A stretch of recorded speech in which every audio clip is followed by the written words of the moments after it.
Welcome to Buckets. This is Action Network's WNBA betting podcast presented by BetMGM. And this is our Eastern Conference season preview. If you missed it, our Western Conference season preview is up. I'm your host, Maria Marino, along with our experts, Jim Turvey and Dano Mattia.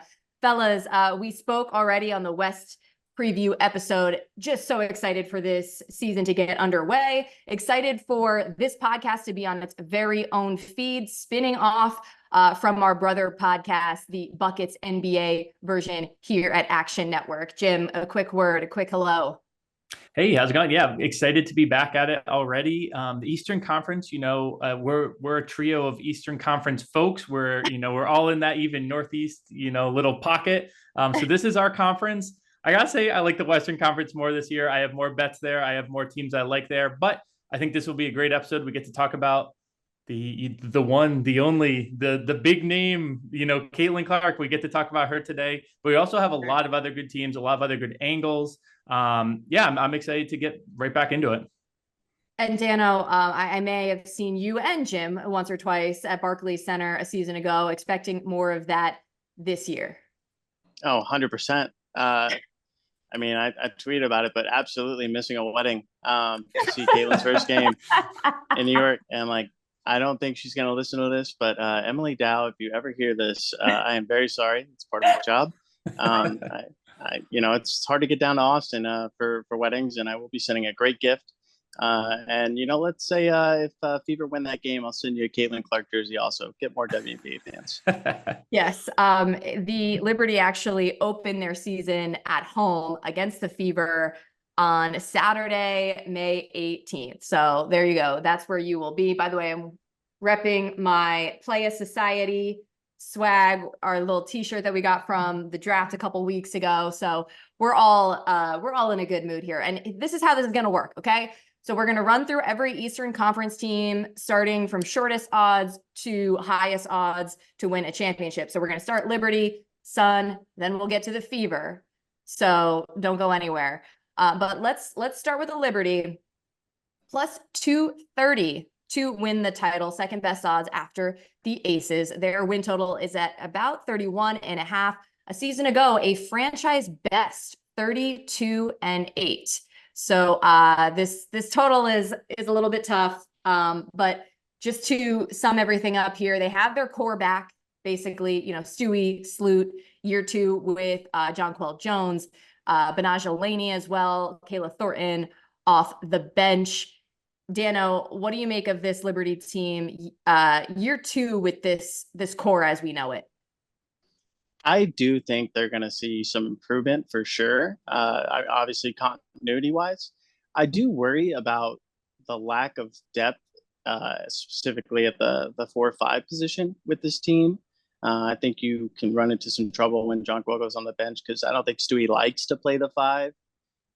With that being said, I will be taking under 31.5 wins at MGM. 10 games in the regular season last year decided by 5 points or less, and they were 7-3 in those games. So that's a couple bounces here or there. All you need to do is lose one of those games. It's hard over a 40-game stretch. They are going to have players in the Olympics for sure. Stewie is definitely one. Sabrina might be another. Don't think Jonquel's country is qualified. I could be wrong. Benaja Laney was also part of the Olympic roster the U.S. roster at the Women's World Cup, so she could be gone as well. So that's a lot of miles put on a great team. I worry about the depth and Jim's talked about this before, but the talent across the league is going to be better, and there's going to be some of those wins that are hard to come by, specifically against teams like the Storm, who they had close games with last year, and the Mercury, who they had a couple of close ones with last year. Yeah, I totally get it. It's hard because everyone else has leveled up. The only other thing, though, is they started slow last year. We talked about this. Courtney Vandersloot had a concussion. Jonquel Jones had a stress fracture. Plus, it was the first season of them kind of getting this chemistry. So they struggled a bit to start the season and still wound up at 32-8. The only question I have is like, okay, is that chemistry piece enough to kind of get them going earlier? However, I think you have a real point about the depth off the bench, particularly from a big perspective. They lose Stephanie Dolson. Niara Sabali, is she going to really develop into like a big enough presence off the bench? They did add some international players. Their goal was to get better defensively, but Jim, we really just don't know what that's going to look like. I think the two of you laid things out really well. And it's kind of like the devil on one shoulder, the angel on the other. And I kind of settle to just being that this is about the right number for me. So I'm not going to play. I would lean under, if anything. I think Dano had a couple of really good points, in terms of a couple of lucky bounces last year. And to me, the improvements across the league, especially at the top end of the league, is enough to cancel out the chemistry that's building. What I'm most curious to see, honestly, when it comes to betting the Liberty, I want to see where they start the season for Jonquel Jones's minutes. You talked about how she had that injury early last season. They really ramped up her minutes really slowly and actually very effectively throughout the season, so that she was playing her best ball as the Liberty got to the postseason. Honestly, she was the Liberty's best player in the postseason last year. So she's got very long MVP odds out there right now for a player who has won this award before. So if you're on the Liberty, I think maybe that's a potential look, but wait to see if she's getting a full man's load right off the start. I really don't see the voters giving Stewie an MVP after last season's postseason. So to me, that's a market that holds a little bit of intrigue, because you have, one of the favorites who I see as, should not be priced as she is. So I'm looking for some of the longer shots there. I think Jonquel Jones holds a little bit of intrigue. Mostly it's just a really long number for a player who we know has that ceiling. So I'm leaning towards the under. I'm actually not betting this team in many ways. Maybe that's the punishment they get after how they did us dirty in the finals last year. Yes. And to be fair, I don't think anyone expected Brianna Stewart to play as uncharacteristically as she did throughout that postseason run, and in particular in the finals. But just want to say, Jonquel Jones, to your point, I'm seeing plus 12,500 MVP odds. But great point about seeing where her minutes are to start the season. She did play a full offseason overseas. So I read that Sandy Brandello and the training staff are kind of, they're not having her go super hard at training camp yet. They're kind of ramping her up right now. Look, there's not a ton that's changed about this team. So hence, not a ton more to say, but I would love to see. I mean, I still think we agree that the Liberty and the Aces are the front runners. Would love to see a finals rematch. But as we spoke about in our Western Conference preview, some other teams like the Storm might have something to say about that. So let's move on now. Up next is the Connecticut Sun. So they're at plus 1,100 to win the title. They were easily the third best team in the league last year. And their over-under is at about 25.5. Now, last year, they were at 27-13. Dano, this feels like for you, it could be another situation where you might see a little bit of regression. Yeah, I think they found something awesome. I mean, God forbid any injuries happen, but when Brianna Jones went out, then we saw like the rise of AT and what, she could do. This is also a team that got swept by the Liberty last year, was able to knock off Vegas one time at home. And that was like Vegas's like fourth game on the road in 4 days. Didn't the Sun take a game from the Libs? In the playoffs. Oh, you mean swept in the regular season? Correct. Okay, got you. I mean, the epic game at Connecticut where their Liberty were down a ton, and Sabrina got fouled on a three. Nuts. Right. God. And anyways, but I do think, in theory they should be better, but like Jim planted this idea in my head a long time ago at the draft, saying that they could miss the playoffs but he would need to see like 10-1 odds. I won't go that far. Right. But we made really nice last year, taking their alt over. I think it was like 25 plus wins. You can get it. It was like anywhere from, plus 550 to plus 1,000. And I just think this team to get 26 wins is going to be a little bit tougher.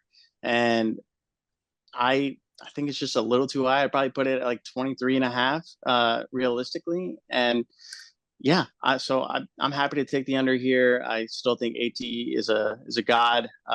Probably Right. the scariest player in the league. If you haven't watched Alyssa Thomas play, just an absolute machine. I don't they released Leah Brown yesterday, I believe. So I'm wondering what their backup guards are going to look like. They do have they lost Matisha Heidemann this year. It's going to be just a different looking team overall.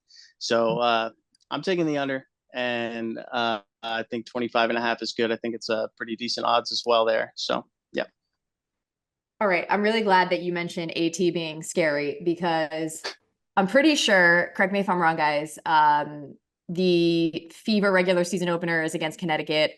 And we will talk about this more next week as we have new episodes come out Tuesdays and Fridays for WNBA, and the opening day is Tuesday the 14th.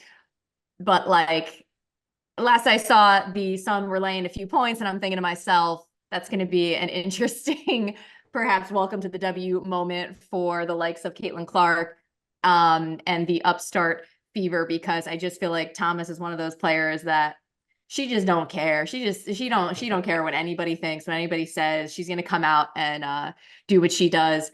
I think we all thought she probably should have been the MVP last year, even though Asia Wilson and Stewie obviously were both deserving.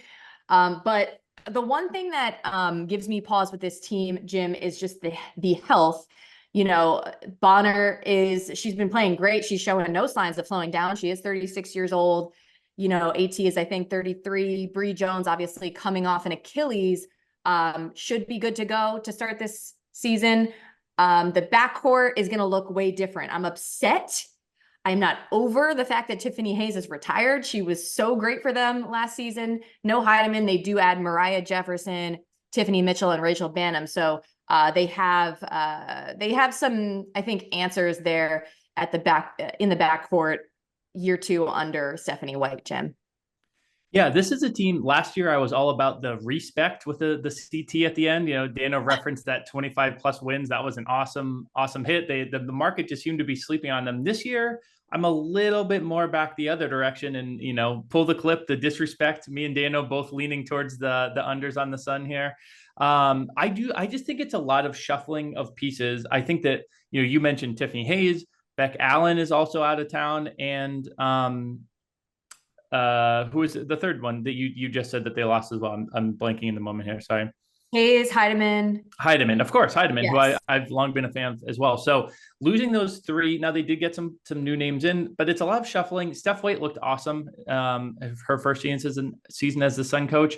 But I think it's going to take a second. They're also working Bree Jones back. She supposedly will be healthy for a start of season, but coming off an Achilles injury is no joke. So I lean a little bit under on this team. Again, we keep referencing it, but there are a lot of good teams now. The Sun were the third best team last year. Now they have a lot of competition for that title of third best team in the league. So I actually think that if this team gets to the postseason perfectly healthy as is, there's a lot of intrigue. But Alyssa Thomas is gonna have to change her game a lot. She was such an engine of that offense last year. Putting up triple doubles consistently. Now she's going to be looking to create shots for more Bree Jones and creating for a big instead of a wing or a shooter. That looks a lot different. I think that's going to take a little bit of time. Add in the fact, they're working in new pieces. The rest of the league's filled out a little bit more. And I lean towards the under here on the Sun. At one point, yeah, Dano mentioned I was eyeing them to miss the postseason. It's funny. Dano came to me a little bit. I came to Dano a little bit. I probably soured a little bit just because I couldn't find the right number out there. If I got a really crazy number, I would have been on it, but there was nothing quite good enough to say that this team, with the incredible talent they have on it and the leadership of Steph White and on court from Melissa Thomas, I think that they'll make the postseason. I'm fine sitting out that bet, but I do lean slightly towards the under here. But mostly it's going to be a team that I think from a night to night perspective is going to be really fun to see. I agree with you 100% that you almost couldn't craft a funnier team for Caitlin Clark to start off again. I feel like they're going to be all over her. Yes, and I just checked. It is still at the moment we're seeing Connecticut Sun favored by 5.5 in the season opener against the Fever, and it's a perfect segue to talk about the Fever and Caitlin Clark Indiana plus 1,800 title odds. Their win total is set at 20.5, which, you know, would be a pretty big jump. They were third worst in the league a season ago at 13-27. However, I feel that they were a lot more competitive than probably even we expected. They definitely shocked some people, hustled some people. I think in the first half, second half fell off a bit. But I think things are going to be different this year. First of all, Aaliyah Boston was the 8th player in league history to be an all-star starter in her rookie season. So let's not forget that they already kind of established a great, culture and just a turnaround type of situation with Aaliyah Boston. And now you throw in Caitlin Clark. And what's great about what happened last year is you have some of those other young players like Melissa Smith, like Lexi Hall, that like just had a full season of play, develop, gain that confidence. And I just think the expectation's totally different this year. It is Fever, they are trying to make the playoffs. They are done rebuilding. They did the rebuild. They're trying to make it this year. And so I'm really looking forward to that next step. I love what I heard Erica Wheeler say in regard to Caitlin Clark. Wheeler is just, the 33-year-old vet, just like, hey, I want to help her as much as I possibly can. She's taken her under her wing. We got Katie Lou Samuelson in the mix. Kelsey Mitchell has been there. They add Damiris Dantas. And by the way, I think we were all just so curious to see what Caitlin was going to look like her first time out there as a pro. Obviously had the preseason debut Friday night against the Wings. It was a phenomenal game. Arike Ngumbawale ended up with a game winner. It was close, but for anyone that was curious if Caitlin was going to have trouble scoring, didn't really. Had 21 points, had 5 threes. By the way, Boston had 8 and 8. So, okay, betting wise, Dano, what are you thinking here? Remember, Kelsey Mitchell didn't play in that game. I think Kelsey Mitchell plays in that game. We gotta route Dallas. Yeah. I'm all over the Fever because way too many people are disrespecting Caitlin Clark. It's getting out of hand. I mean, the Fever, sure, 13 wins last year, but we forget only team to go 4-0 against the spread or 3-0 against the spread against the Las Vegas Aces. Those are the champions. 2 on the road too. I mean, this team had a lot of close games as well last year. I think 17 that were within 6 points or less, and I think there were 7 and 9 in those games. You add a player like Caitlin, I think that does give you a lot of potential to win some of those games. I can see them ripping off a couple wins against the Liberty, which they were damn close, especially at the end of the year at home. I think they were down a lot or up a lot. I don't know, a lot of funky games that they have. It's also Christy Side's second year with this team, and you give a player that you can really hand the keys to the kingdom with Caitlin. So I'm a little afraid to take the under or the over with the wins. To me, it's a stay away and enjoy because Caitlin has the potential to absolutely win you some games that you absolutely should not win. And we know teams that just have off nights. So this team is definitely talented. I love that Erica Wheeler is like fully embraced Caitlin and comfortable coming off the bench. That's an absolute dog defensively. So you add in Kelsey Mitchell, one of the greatest scorers of all time. I mean, like there's going to be a game this season that features like 4 of the top scorers of all time when when Deasia Fair, Kelsey Plum are playing against Caitlin and Kelsey Mitchell, which is mind blowing that we get that. So I'm sticking away. I know there's some Caitlin Clark props that we'll have for the next episode that I know Jim and I have played already. But yeah, like I can't take an under on Caitlin Clark. It's gonna be hard for me to bet against the Fever in a lot of games this year, with the exception of game 1, I think. And I'm letting everyone know now. They will beat the Liberty at home in their home opener. 100%. Wow. 100%. Already with bold predictions, but look, Yeah. I love the phrase you had, stay away and enjoy, Jim. I think that sort of encapsulates what we're looking to do here with the Fever. But I mean, do you have a case to go the other way? So I have to say I was a lot. So when the markets first popped, I was like, this is hammer the under, fade Caitlin. This is like, take advantage of every casual who they're hanging these lines for the casual to bet the over. I do still like the under, but I have to say after, talking to some, Daniel being this high on them, there's some other smart folks out there who are relatively high on them, and seeing her in her first preseason game, I was kind of like, man, didn't they scout her? Like a couple of her moves, it seemed like she was able to get to her preferred actions like really easily. I was like, maybe this is going to translate better than I thought. But I will say I went back and I looked through the history of top 3 guards drafted in the W and how they do in their rookie seasons. And, there's a vast, if you look at statistically, there's a vast gap between something like Ari McDonald averaged 6 points, 2 assists, basically nothing. Whereas Sabrina averaged 18 points, 4 assists. However, the common denominator between all of them, I see Dano reacting to me comparing Caitlin Clark to those two. But hold on here for a second. The common theme was the team win-loss was not good. The best record of any of those teams was 14-20, which is Courtney Vandersloot in her rookie season, and she wasn't even starting.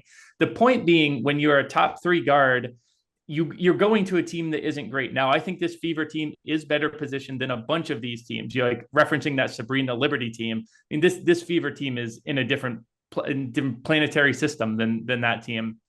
But it is very hard to win with a true rookie league guard. However, I will say the Fever have Kelsey Mitchell and Erica Wheeler there in the backcourt to take some of the pressure off of her. They have Aaliyah Boston, the first round pick the previous year. They have Nalissa Smith, a young player who's become a star in the right. For the long-term perspective of this Fever, I remain incredibly high. I think that this team's going to win at least 2 rings together. I mean, I almost think that this is a perfect mashup of positional talent and depth.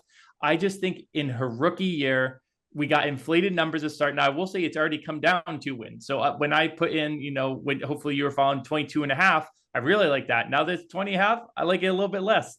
I still have the under, but I have them projected around 18 and 19 wins. So it's a lot more narrow than it was when it first came out. And to be honest, if I see another couple of preseason games where it looks like Caitlin's not getting slowed down at all, I might start to, weigh that information as well. So I definitely am fading them. I actually have come around to now, I think my favorite way to play them now is to miss the playoffs at around plus 200, because you're kind of playing you're getting a plus money ticket. Of course, it is less likely to happen. That's why you're getting plus money on it. But I do think that playing like the things don't click together. And we know that this is a league that has at least 9 teams that are going to be competing for the postseason. If not, we're going to talk about a team that I'm vaguely intrigued by later this episode that could be a 10th, maybe even. So there's talent in this league. Let's leverage that to get us a 2-1 instead of going directly on a win total that has already been bet down a little bit. I agree with you. I think that's really the only way I would consider playing this. I'm probably not, because I'm on the Dano train of I want to just enjoy it. But I mean, if you're looking at to make the playoffs minus 250 and to miss plus 200, I mean, the clear value is there, considering everything that you said, Jim, in terms of just the amount of teams that are potentially capable of making it. And based on my research as well, guards typically haven't developed as well or as quickly, I should say, as rookies historically. But let's remember, we're talking about a player that's she's one of a kind. And combined with everything we already talked about in terms of the rest of the team having some experience, I'm hesitant in terms of, especially now that I see that win total at 20.5, to bet the under. And I'll just say this too, Caitlin said when she went to Iowa, we're going to make a Final Four. And that was like a groundbreaking thing to say for that sort of program. And they went to 2 championship games. And I think she's coming in here, like I said, and she's like, hey, we're making the playoffs. And it's going to be tough. She's going to have a target on her back. She's going to have to rise to the occasion in the same way that she did as a college player, when so many eyeballs were on her, so many expectations. That's why I was so impressed about her ability to handle pressure, because she just, every single time she delivered.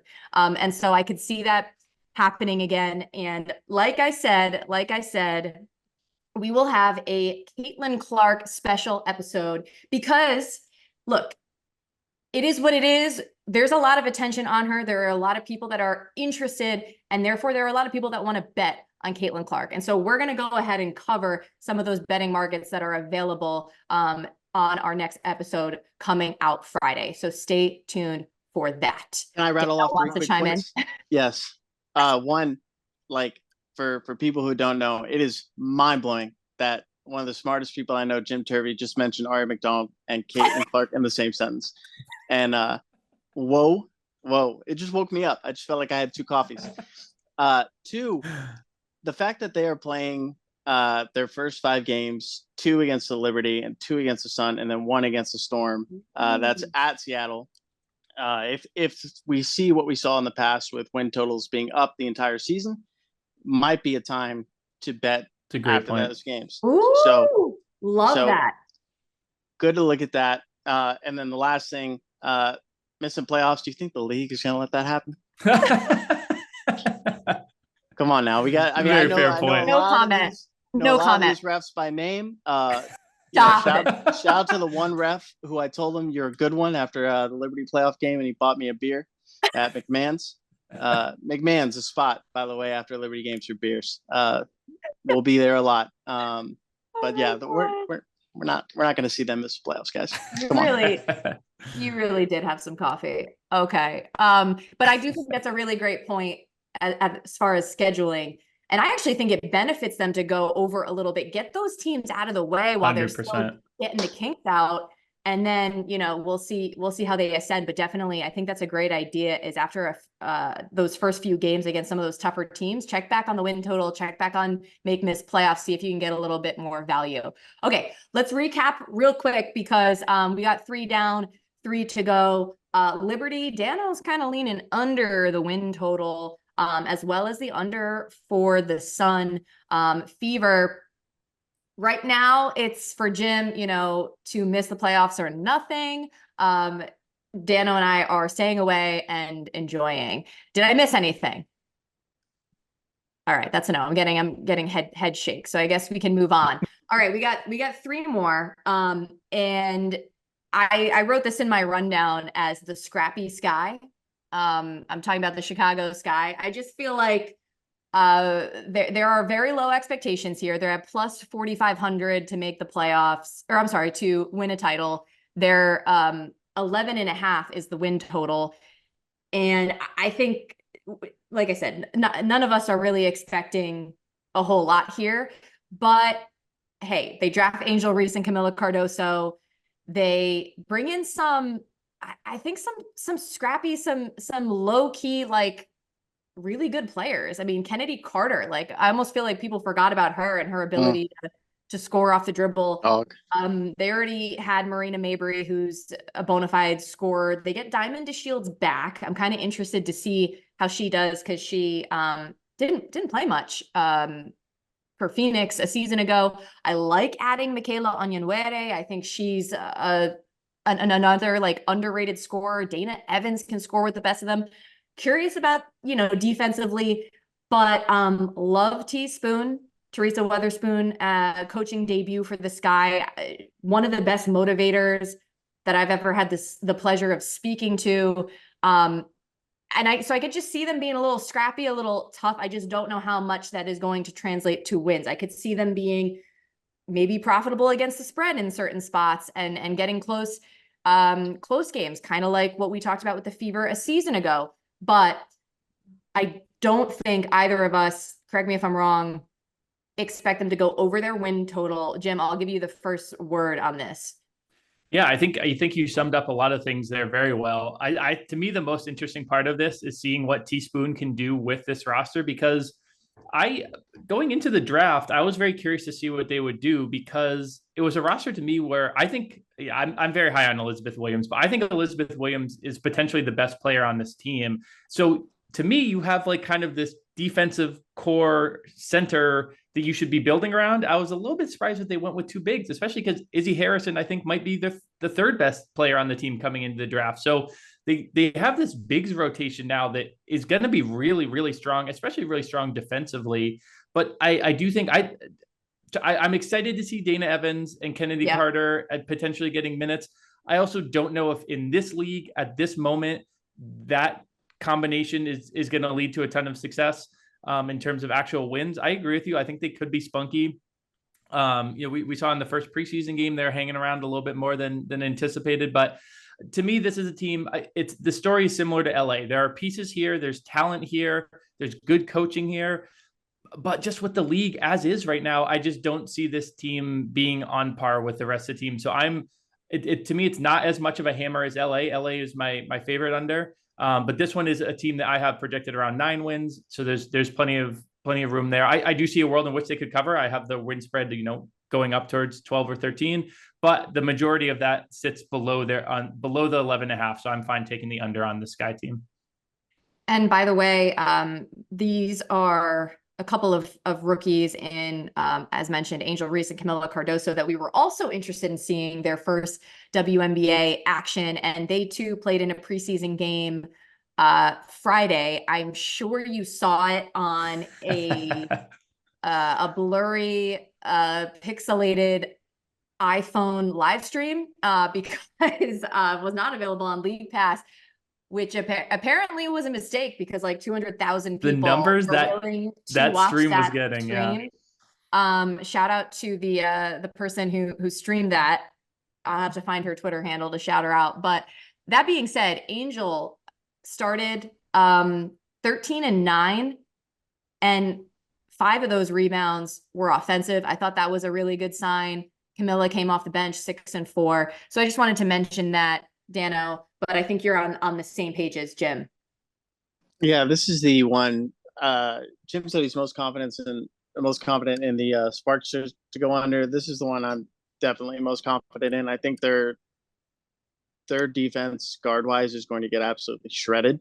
I think it's a team that we probably will see a ton of overs. A lot of playing from behind, just kind of getting dominated. I put no stock in this Angel Reese performance, to be honest with you. In what? In this Angel Reese performance in gotcha. the preseason. Like 2 for 8, just lived at the free throw line. Going to be a lot harder against some of the better bigs in the league. I think Cardoso was brilliant in the minutes that she had. God, it's a team that just has a lot of pieces that I don't think are going to gel together. But like, I think a lot of us were wrong with Chicago last year too. I mean, granted they had James Wade. I mean, for part of the season. Yeah. I think Chicago started out the season last year like 8-2 against the spread or something ridiculous. Like got wins at New York, like comeback wins, crazy stuff. But Kalia Copper was one of the biggest pieces of that team. So yeah, and the only other tidbit I have here, besides taking under 11.5 still, is Teresa Witherspoon. For those who don't know, is a WNBA legend. Played for the New York Liberty, and in 1999 made one of the greatest game-winning shots of all time. And you can hear the call from Mike Breen on our amazing open, our little jiggle top of the pod. But continue. But as a person, or as a young boy who grew up in Houston, going to Houston Comets games, I was watching that with my father, and I cried my eyes out. And that is how I learned what a series is. I did not understand that you could lose that game and still win a playoff series. So shout out to the Houston Comets, back to back. Still also, New York Liberty as well. Rumors that the owner of your Rockets, Dano, is considering reviving the Comets as the W continues to look to expand. But by the way, what an adorable anecdote. That is so sweet. Oh my God, I love that. Chelsea doesn't remember this, but at a Comets like kids camp, she blocked my shot in front of everybody. It was very, very embarrassing. I was like one of like 7 boys the entire camp. Oh, wow. That's Yeah, amazing. By yeah. the way, to get a little juicy here, did anyone see the Swoops Clark post-game interview on Friday night? I thought it was a little bit cold, but Yeah. maybe I I'm wouldn't just be surprised. I'm just Yeah. stirring up drama now. It's totally fine. They're totally 100%. cool. And it was totally professional, but I was just like, it wasn't exactly warm and bubbly. But anywho, No, I want to clip those shows with like talking points from that Gilbert Arenas podcast or whatever the hell it was. I want to clip that all season every time Caitlin goes off for 35-7. oh yeah, we're getting a little spicy here. This is fun. Okay. I was just going to add that the only reason that I would like this Sky under a little bit more than the Sparks, just because it's straight up a higher number, like 11.5 versus 9.5. So I think we're all on board with this. All right. We got 2 more teams to talk about. And this is where I think the market to make missed playoffs gets very interesting. Let's talk about the Atlanta Dream. Their title odds plus 6,000. Their win total 18.5. They were 19-21 a season ago. They were one of like 3 teams that were 19-21 that were like that middle of the pack where they were like good, not great, and managed to make it into the playoffs. I wonder about a lot of things this season. I think the logical next step is for them to be better, and compete higher, but at a higher level. But I think we all agree that there's just a lot more competition and there are a lot of unknowns this season. That being said, they did add Jordan Canada. She's out with a right hand injury at the moment. So they just traded for Crystal Dangerfield for a little depth at that guard position. They got Ryan Howard back, Alicia Gray, Cheyenne Parker. Those are their like best players. They did sign Ariel Powers, which I think is really interesting. And I think she's going to be kind of on the warpath looking for a revenge season. And then Tina Charles, interesting little X factor, former MVP, didn't play a season ago. She's older. She still has something left in the tank, but do wonder like, how much. So Jim, I'll have you start on this. Yeah, the Dream were a team I was so excited for last year. They were the ones, I talked about that Sun 25 plus. I was doing that for the Dream as well. Well, the Dream ones didn't pan out. They really kind of seemed like they stalled out a little bit in the second year under Tanisha Wright. I thought they had the makings of like full breakout last year, but the defense was really bad. And I don't know how much of that was personnel. I don't know how much of that there's always some luck involved with things like that in a 40 game sample of a season, or if it's coaching. So this to me is like the pivot year. It's like, all right, we now have, Jordan Canada was brought in to kind of steady the ship here. She's going to be good point of attack defense. She's going to run a really good pick and roll offense potentially. If it doesn't happen this year, it might just not happen. So there's a lot of question marks here. So the way I'm looking to play this team, ironically, is just as confusing. For a minute, there was actually a full 2-win band. I guess band is the right word. Range of over-unders in the market. You could find a Dream 16.5 wins, and you could find a Dream 18.5 wins. I was actually tempted to bet both of those because I do think this team is going to slot in right around that just under 500 like they were last year. I didn't end up going for it, and I lean towards, if there's still that 16.5 in the market, I lean towards the over. But actually what I like more, and this is going to sound confusing, but I like them to miss the playoffs at plus money. So even though I kind of like their over, I think because I like the over more because I think those bottom tier teams are going to soak up a lot of losses. Whereas I have the team projected as the 9th best team right now. And you talked about the offseason moves and Tina Charles and Ariel Powers. Tina Charles in particular is a player who, even in her prime, put up amazing numbers, but never really did a whole lot of winning. And she's bounced around a lot later in her career. She is a great player. I just don't know how well the fit is going to be with this Dream team, if it's really going to lead to, X amount more of wins when, as we've said time and time again here, the league just has an abundance of talent right now. So my favorite bet for them is to miss the postseason. You get about plus 164 out there. So that's probably my favorite bet for them. I love Alicia Gray. Dano and I have joked going back and forth about how much I love Alicia Gray, maybe a little bit too much at times. But she's one of my favorite players. There's talent here, but again, I want to see Ryan Howard get more efficient. I want to see what Tanisha Wright does with Jordan Canada offensively. Does she switch up her offensive scheme a little bit?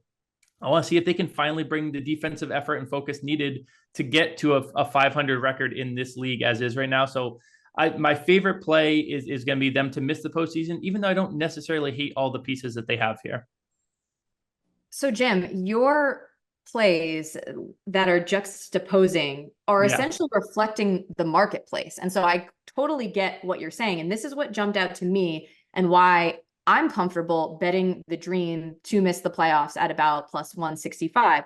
So they are favored to make the playoffs, and yet they're also favored to go under 18.5 wins. So to me, it's like, which is it here? And to your point, they could very well go under and just make or miss, just depending on how things shake out. And the fact that they were close to missing, just with so many spots being up for grabs at the bottom of the standings last season. And I think you make a great point. They definitely regressed throughout the season last year. Yeah. I feel like that was the talk of the Action Network WNBA Slack, was like, what the hell is going on with the Dream? Because a lot of people, bet them over, and it looked like it was going to be good to go. And then all of a sudden, late in the season, they just kind of fell apart. So that was a little bit disappointing. And I too have some trouble envisioning how all of this is going to come together. I have questions about their size and length. I know, Tina Charles adds some of that, but we've already established that we're not 100% certain of where she's at this stage in her career. So the other thing, this is where it gets interesting too. So obviously 8 teams, make the postseason. And if we sit around and talk about, well, what are the 4 teams that we think are going to miss? I think we would probably say the Sky that we just finished talking about, the Sparks, which we talked about last episode. The Mystics, I think, are probably in there, and we're going to talk about them in a second to wrap this up. And then who is that 4th team that's going to miss? And I think you can make a case for Atlanta. I think you can make a case for Indiana, but we already kind of decided we're not cool with that. And so I'm thinking to myself, who else do I feel comfortable thinking is going to miss? And I just find myself saying Atlanta, Dano. Yeah. I'm now on board. I yes. talking about the I'm on board with them missing the playoffs. Okay. Talking about the Dream made me realize how much disdain I have for Tanisha Wright as a coach. And granted, everyone is super positive and stuff, but I feel like we should absolutely call out players and coaches like we do with men. This team, she was named Coach of the Month in July, and over their next 18 games, they went 3-15. Not injury problems, nothing there. She chose to not start Cheyenne Parker. That was weird for no reason. Back-to-back games, up 8 with 2 minutes left, lost both of those. Win probability of 97% in both of those games. I remember that. And I did famously tweet as much. I have to show this, or I have to read this out loud. This is one of my favorite things I've ever said. And while I'm pulling that up, I don't like for Haley Jones that they traded for Crystal Dangerfield. I think that's basically saying okay, we don't trust Haley, and Haley was part of their best offensive rating lineup of all 5-player lineups they had last year. But yeah, I'm cool to cuss on this podcast, right? That's yes. Okay. Okay. Yeah. It's not a really bad word. It's just the S word.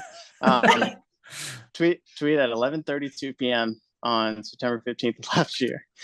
Goddamn, as much as I think she can't coach for shit, I'm so thankful for Tanisha Wright when she's the lead. Because we were able to get so many live bets on the opposite side. I remember that tweet. I remember it. And there's just And like I was able to pick them on some right times. And I remember, Maria, we saw each other in the lounge at Barclays, and I'm like, Atlanta's winning this game against the New York Liberty. Like they would win some games they shouldn't win. Um, but then they're Yes. pretty easy to figure out. They don't run anything complicated. They never have.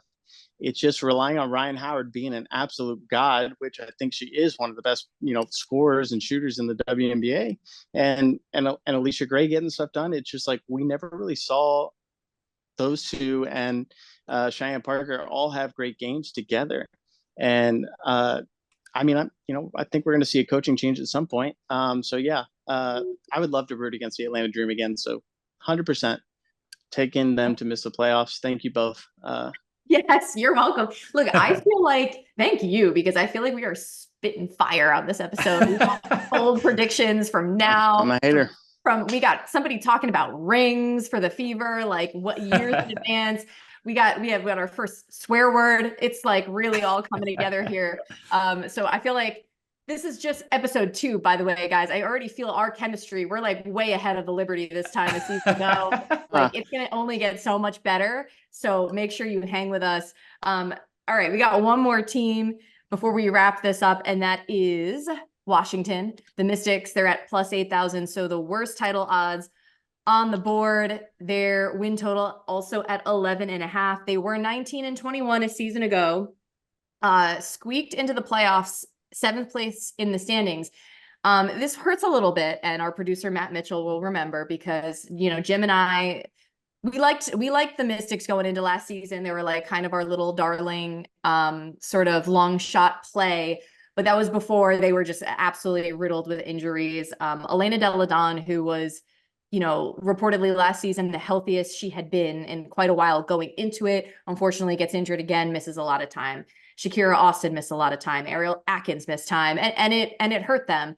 They were scrappy as anything against the Liberty in the first round, and unfortunately, they're not the same. They're not the same team this year. Delle Donne is, I guess, taking a break from playing. Natasha Cloud leaves in free agency. She was the quote unquote heart and soul of the team. They still have, like I said, Austin Atkins, Brittany Sykes is a great player. I thought she was a super underrated free agency signing last season. I do wonder for her being more of a distributor. She's already said like she really doesn't want to be called a point guard. She's not super comfortable being a point guard. But they bring in Dee Richards, who I love. I'm so happy to see her back in the W, and I hope she freaking cooks. I thought it was such a bummer last season that the Liberty couldn't keep her, and she's a great defender.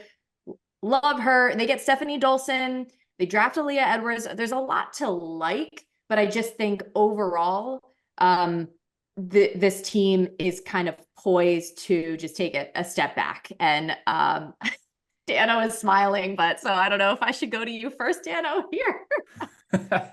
Sure. Another coach that I went at on Twitter. Famously, I mean, for those who have been following me and my bets, famously blew an under for us, up like 14 and getting a technical with 20 seconds left. Like I'll never forgive Eric for that. I know that Eric and I have spoken, and we're cool now. But you have spoken, like you've made amends. Like what? Yeah, what do you say? Eric and I are cool. Shout out to him being a dad and stuff. That's great. I think it'll be great for him to get his second year under him, and this is just a team that I think when they were at their best, Natasha Cloud was having a great game.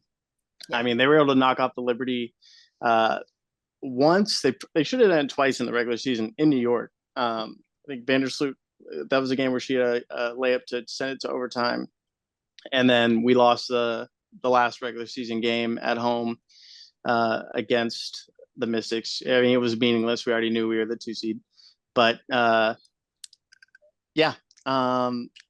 I just don't know card wise what this team is really going to look like out of Sykes. I mean, this is if you're doing the prize picks and underdog stuff, I think Sykes is a player you want to target overs on for sure.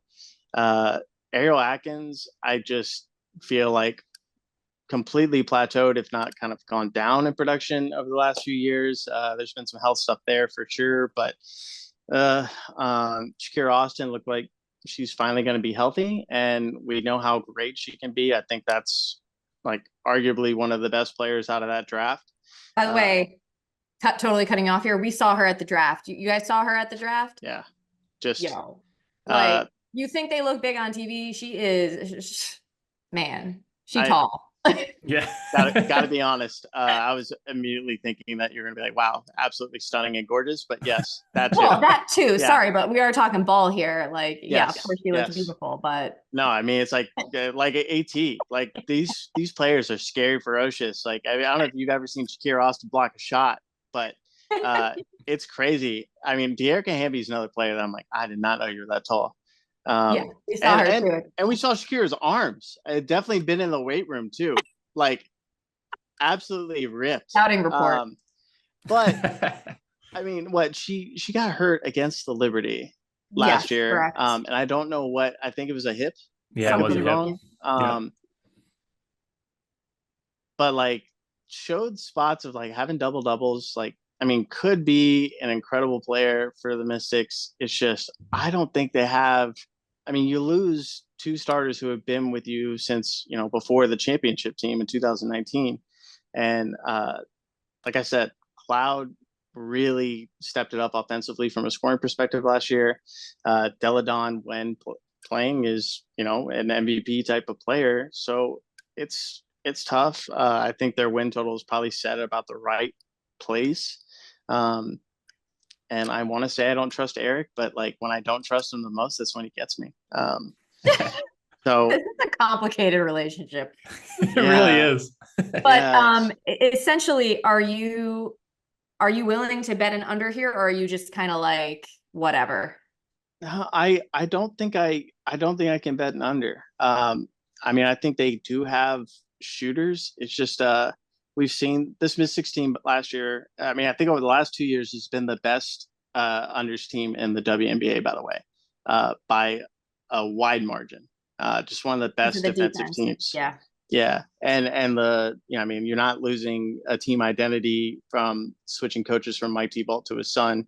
They're going to love the same thing. So it's just, are the new guards they are bringing in, defensive minded, like we've seen with Natasha Cloud. I know they brought in who'd you bring up before the podcast, Jen? Julie Van Loo. Yeah, one of the best shooters in the entire world. I don't think she's known for her defense very much, but DD Richards, I guess, is. But you're not really getting any scoring with DD Richards. I might just trust this team to be like betting unders team, like normal. But we'll see. So I can't do over under. I know I talked for a while there, but that was for you, Eric. Okay, so then Jim, as we get ready to wrap this up, anything that you want to add with regard to the Mystics? Yeah, I'm a little bit higher on the Mystics. I really wanted to be all in on them. I basically was looking at the inverse of the Sun. I was looking to get a really long number on them to make the playoffs because I think that this team, and I think the way I'm going to end up approaching it is just betting their money line in a couple of spots where I pick it out. But what I want to see first is, we just had a whole talk about, I feel like we need to name this pod Eric Thibault at this point. I want to see I want him to prove something to me, because this roster I think it's got a lot of potential to spread it out, have Shakira in the paint, have Sykes as the main ball handler, and just spread it out with shooters and try to high variance their way to some wins here and there. And I think they really could be able to. Van Loo, Dano talked about her shooting. They've got Ariel Atkins, who can be a great shooter. They've got one of the Samuelsons. They're always good shooters. And, and Aaliyah Edwards, as you could use her in that Shakira role as well. So I think there is a lot of talent here. I am insanely high on Shakira Austin. One of my worst takes I've ever had was that she is what people think that Aaliyah Boston is, but it was only bad because I was way too underselling of Aaliyah Boston. I think Shakira Austin is that good. I think she is, if she is healthy, she's going to be one of the best rim protectors in the WNBA and almost can hold this defense together on her own. And then it's funny that Dano, we haven't talked about many player props in this podcast.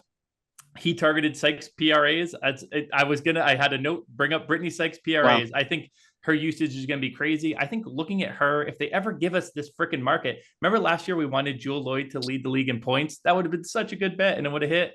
Brittany Sykes is the one who would come into this year as a long shot, and I think could be right up there among the league leaders this year. So I do love a lot about this Mystics team, but I'm very skeptical of Eric. Sorry, Eric. Now at this point, he's got to be listening. We said his name 1,500 times. I want to see it from him this year. I want to see spread it out, high variance your way to some wins here and there, and then let Shakira cook on the interior. I think there's something there with this team, but I want to play the ceiling of the team, and I want to see a little bit of it first before I get into the action. That's a good pull on Carly. I forgot, like, she was Carly at Samuelson. one point, like she was top 5 in effective field goal percentage at some point last year. Like just an absolute dog. Jesus, like number 1 in free throw percentage. Top 10 at 3. One of you brought up just being around the perimeter and like shooting more. And I have read that they are planning to put up a lot more threes this year. Yeah. And Jim, when you talked about Brittany Sykes PRA, that kind of brought up to me in my mind, like kind of a player comp, Russell Westbrook. Like Russell Westbrook, like before, when he was getting triple doubles, like similar motor, super fast, like point guard, but not like mid-range expert, high usage. I could see that sort of thing happening. And then I could also see maybe some overs on points props for like Shakira and Ariel, like early in the season when they might be sneaking up on people. But that being said, just to quickly recap the last few teams that we discussed here, thinking under on the 11.5 wins for the Sky for both Jim and Dano. Dream a little complicated depending on the number, leaning under 17.5 or 18.5 for the Dream. Jim and I, and we also got Dano on board, definitely intrigued by the Dream to miss the playoffs at plus 165. Mystics, a little bit more of a lean scenario for everybody. But man, I have to say again, I feel like we vibed this episode. This is just so foreboding on everything to come for the rest of the season on Buckets WNBA, presented by BetMGM here on Action Network. This has been our Eastern Conference preview. Definitely check out our Western Conference preview. We'll be back Friday with a Caitlin Clark special because, as mentioned, there are just so many betting markets out there. We really have to see if there's something worth betting in terms of, season-long activity in regard to one of the most hyped and anticipated players in the history of the WNBA. So once again, my name is Maria Marino. Thanks to our producer, Matt Mitchell, and thanks to Jim Turvey and Dano Mattia for hanging with me on this episode. We will see you again soon. Let's get buckets.